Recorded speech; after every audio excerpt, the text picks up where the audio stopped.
मित्रांनो, रस्त्याच्या कडेला दिसणारा हा साधा नारळ तुम्हाला फक्त 50-60 रुपयांचा वाटतोय, पण याच नारळांच्या विक्रीतून दिवसाला हजारो रुपये उलाढाल मित्रांनो, आणि महिन्याला चांगली कमाई कशी होऊ शकते ना. हजारो रुपयांचा स्टॉक, फक्त काही ताजे नारळ, योग्य जागा आणि ग्राहकांना थंडगार नैसर्गिक नारळ पाणी, आणि या साध्या व्यवसायातून दररोजची चांगली उलाढाल. नारळ पाणी व्यवसायात खर्च, माल खरेदी, विक्री, नफा, योग्य जागा, ग्राहक वाढवण्याची पद्धत आणि एका दिवसापासून महिन्यापर्यंत किती कमाई होऊ शकते हे या व्हिडिओमध्ये मित्रांनो आपण पाहणार आहे. यामुळे व्हिडिओ शेवटपर्यंत नक्की पहा. नारळ पाणी ही एक फक्त उन्हाळ्यातील विकली जाणारी वस्तू आहे असा अनेक जणांचा मित्रांनो गैरसमज असतो. प्रत्यक्षात योग्य ठिकाणी हा व्यवसाय वर्षभर मित्रांनो चांगल्या प्रकारे चालू शकतो. रस्त्याच्या कडेला, हॉस्पिटल जवळ, जिम आहे अशा ठिकाणी, कॉलेज परिसरात, बाजारपेठेत, बस स्थानकाजवळ, पर्यटन स्थळांवर किंवा जास्त वर्दळ असलेल्या भागात नारळ पाण्याची मित्रांनो चांगली मागणी असते. नैसर्गिक स्वाद, ताजेपणा आणि पटकन मिळणारे पेय यामुळे मित्रांनो ग्राहक नारळ पाण्याला जास्त मित्रांनो पसंती देतात. आणि सर्वात महत्वाचं म्हणजे ग्राहकाला एखाद्या मोठ्या रेस्टॉरंटमध्ये मित्रांनो जाण्याची गरज नाहीये. ग्राहकाची गाडी थांबली, नारळ पाणी घेतला, समोरच फोडला आणि काही मिनिटातच ग्राहकांना नारळ पाण्याचा मित्रांनो आस्वाद घेता येतो. यामुळे वेगवान सेवा हा या व्यवसायाचा मित्रांनो मोठा फायदा आहे. हा व्यवसाय सुरू करण्यासाठी मित्रांनो किती पैसे लागतील? मित्रांनो, हा व्यवसाय सुरू करण्यासाठी तुम्हाला जास्त गुंतवणुकीची गरज नाही.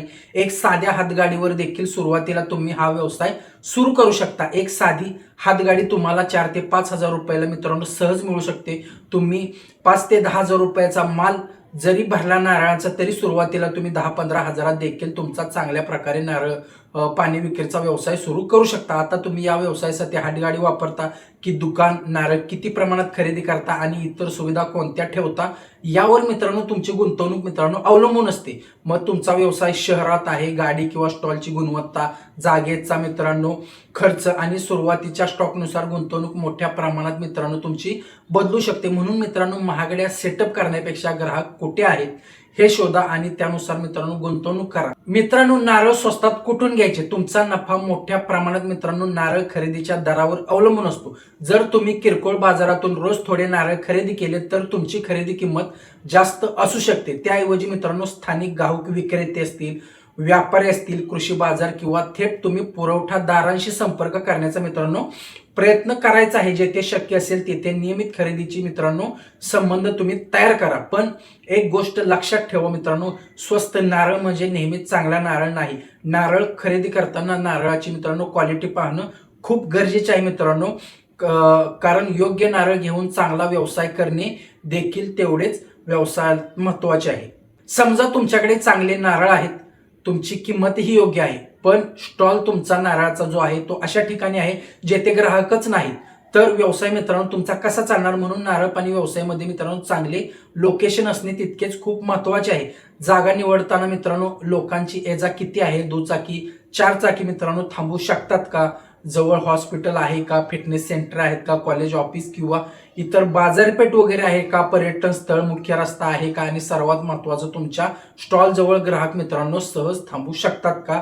फक्त गर्दी असलेली जागा निवडू नका. तुमच्या उत्पादनासाठी मित्रांनो योग्य ग्राहक असलेली जागा निवडा मित्रांनो. आणि स्थानिक नियम, परवानगी व जागेच्या मालकी किंवा भाड्याच्या अटी तपासून मित्रांनो तुम्ही हा व्यवसाय सहज सुरू करू शकता.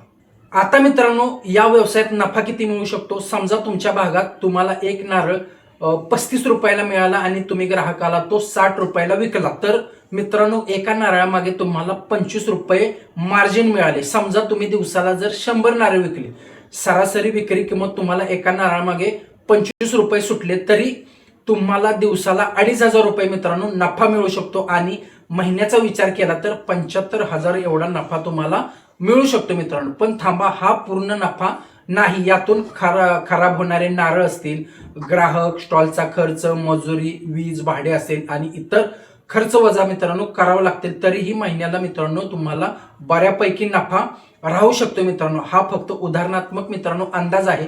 तुमच्या भागातील नारळाची किंमत, विक्री किंमत, ग्राहक संख्या आणि खर्चानुसार प्रत्यक्ष नफा कमी किंवा जास्त मित्रांनो होऊ शकतो. हा व्यवसाय वाढवण्यासाठी आणि ग्राहक येण्यासाठी तुम्ही खालील गोष्टी मित्रांनो करू शकता. पहिली गोष्ट म्हणजे मित्रांनो तुम्ही स्वच्छता ठेवली पाहिजे. नारळ फोडण्याची जागा स्वच्छ ठेवा. चाकू, टेबल, ग्लास आणि आसपासचा परिसर मित्रांनो तुम्ही स्वच्छ ठेवला पाहिजे. 2 मित्रांनो आकर्षक बोर्ड लावा. दुरून दिसेल असा साधा पण आकर्षक बोर्ड लावा. मग बोर्डावर तुम्ही ताजे नारळ पाणी थेट नारळातून अशा प्रकारे काहीतरी तुम्ही त्याच्यावर लिहू शकता. तिसरं म्हणजे डिजिटल पेमेंट मित्रांनो. मग UPI QR कोड असेल, पेमेंटची सुविधा तुम्ही ठेवा. ग्राहकच्या खिशात रोख पैसे मित्रांनो नसतील तरी विक्री तुमची थांबू नये म्हणून डिजिटल पेमेंट तुम्ही ठेवलं पाहिजे. 4 म्हणजे वेगवान सेवा मित्रांनो. ग्राहकाला 5 ते 10 मिनिटे उभे ठेवण्यापेक्षा तुम्ही जलद सेवा द्या, कारण आजच्या ग्राहकाला वेग आणि सुविधा दोन्ही हव्या असतात मित्रांनो. 5वा मित्रांनो ग्राहकाशी चांगले संबंध ठेवा. एखादा ग्राहक पुन्हा आला तर त्याला मित्रांनो नावाने तुम्ही ओळखलं पाहिजे. मित्रांनो छोट्या व्यवसायामध्ये ही खूप मोठी ताकद असते मित्रांनो. नारळ पाणी व्यवसाय सोपा वाटतो, पण काही चुका केल्यावर मित्रांनो नफा कमी होऊ शकतो. मग कुठल्या चुका मित्रांनो? पहिली चूक म्हणजे फक्त स्वस्त माल खरेदी करणे. गुणवत्ता खराब असेल तर ग्राहक मित्रांनो परत येणार नाही. दुसरी चूक म्हणजे मित्रांनो जागेचा विचार न करता स्टॉल सुरू करणे. तिसरी चूक म्हणजे मित्रांनो सर्व खर्चाची नोंद न ठेवणे.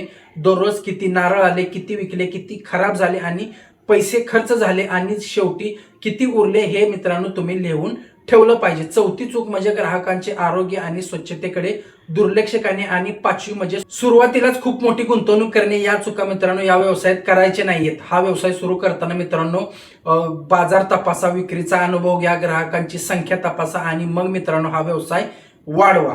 आता समजा मित्रांनो स्टॉल चांगला चालायला लागला तर पुढे काय? फक्त नारळ पाणी विकत बसायचं नाही मित्रांनो. तुम्ही हळूहळू नारळ पाणी व्यवसायासोबत अजून जोड व्यवसाय देखील तुम्ही करू शकता मित्रांनो. मग तुम्ही ताजे नारळ पाणी सोबत तुम्ही नारळ मलाई, लिंबू पाणी, फळांचे ज्यूस असेल, हंगामानुसार नैसर्गिक पेय तुम्ही विकू शकता आणि ग्राहकांच्या मागणीनुसार इतर आरोग्यदायी पेय देखील तुम्ही मित्रांनो या व्यवसायासोबत विकू शकता मित्रांनो. प्रत्येक गोष्ट एकदम सुरू करण्यापेक्षा ज्याला मित्रांनो मागणी आहे तेच उत्पादन मित्रांनो वाढवा मित्रांनो. नंतर तुमच्या स्टॉलला एक नाव द्या, एक लोगो तयार करा, युनिफॉर्म ठेवा. सोशल मीडियावर तुमचा व्यवसाय व्हिडिओ टाका मित्रांनो.